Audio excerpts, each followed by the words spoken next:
You don't need more willpower. You need better tools. Coping tools aren't about fixing yourself.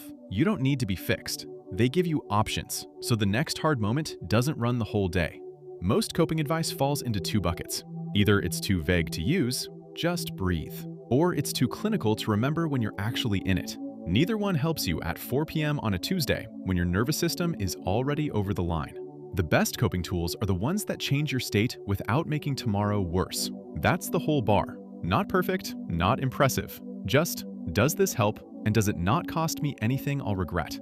Tim Naylor, certified peer specialist in mental health and substance abuse, U.S. Marine Corps veteran. This is Korvani, peer support for real life, video 3 of the module series. If you watched the Triggers episode, you already know how the stack works. This is what you do with that knowledge. 6 tools, not 60, not an app, not a routine you'll abandon by Thursday. The point isn't to use all 6 every day. The point is to know which one fits which moment. So when something hits, you reach instead of react. Your body almost always signals something is happening before your conscious mind catches up. These tools work because they meet the body first. The mind catches up after. Tool 1, breathing. Not deep breathing in the abstract, a specific pattern. Box breathing. 4 in, 4 hold, 4 out, 4 hold. 4 cycles is 1 minute. Here's why it works. Your nervous system can't sprint and walk at the same time. When you slow your exhale, your body reads that as safety. Heart rate drops, cortisol drops. The thing that felt urgent gets quieter. Not because you fixed it, but because your system has room to think again. Use this before a hard conversation, after a triggering moment, in a parked car before you walk inside, anywhere you can sit still for 60 seconds. Tool 2, grounding. When your mind is racing or you're starting to dissociate, grounding pulls you back into the present. The 5, 4, 3, 2, 1 method is the one most people learn, and it works because it's specific. 5 things you can see, 4 you can touch, 3 you can hear, 2 you can smell, 1 you can taste. You're not pretending nothing happened. You're giving your brain something to do that isn't running the loop. Most people I work with say this is the one that surprised them. They thought it was too simple to matter. That's exactly why it works. Here's where this gets practical. The first 2 tools work on the body. The next 2 work on the gap between what happens and what you do next. Stay with me. This is the section most people have never been shown. Tool 3, movement. Not exercise, not the gym, not a fitness program. Movement, in the coping sense, is changing your physical state when your emotional state is stuck. A walk without your phone. Stretching for 90 seconds. Walking up and down stairs once. Splashing cold water on your face. Standing up from the chair you've been spiraling in. Your emotional state lives in your body before it lives in your thoughts. By the time you're consciously aware you're overwhelmed, your body has been signaling for 20 minutes. Movement interrupts the loop at the physical layer, which is where it actually started.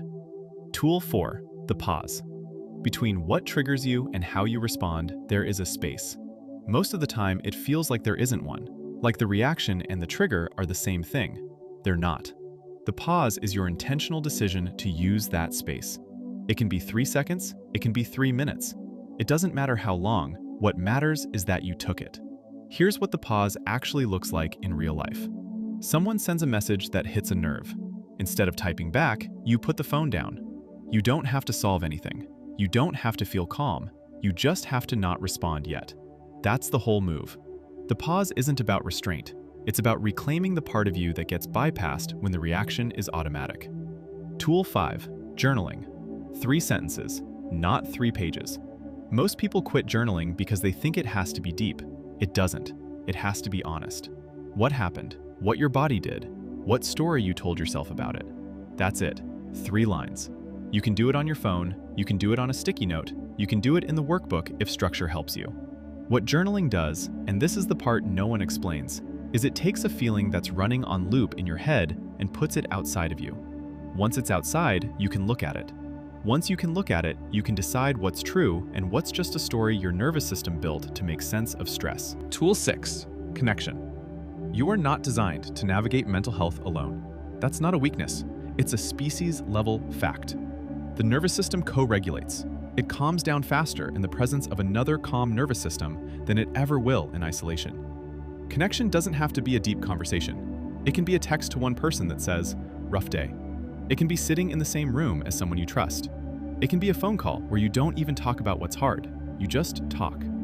The trap most people fall into when they're struggling is isolation. You feel like you should handle it alone. You shouldn't. You weren't built to. This week, pick one. Not all 6. One. Use it 3 times in 7 days. Not in a crisis, in a regular moment. You're not testing whether it works under maximum stress.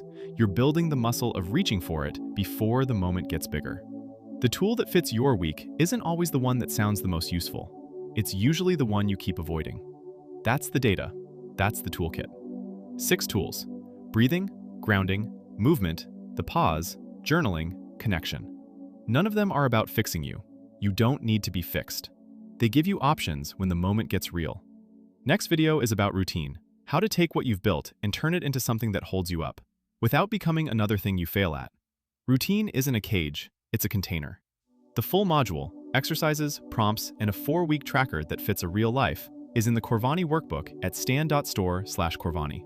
Link in the description. Subscribe to Korvani for the rest of the module series. One more thing. This is peer support, not therapy, not medical advice, not a replacement for clinical care. If what you're working through feels too big to hold with these tools alone, bring a clinician in. That's not failure. That's using the right tool for the size of the problem. If you're in crisis right now, call or text 988. I'm Naylor. Drop the tool you're picking in the comments. I see every comment.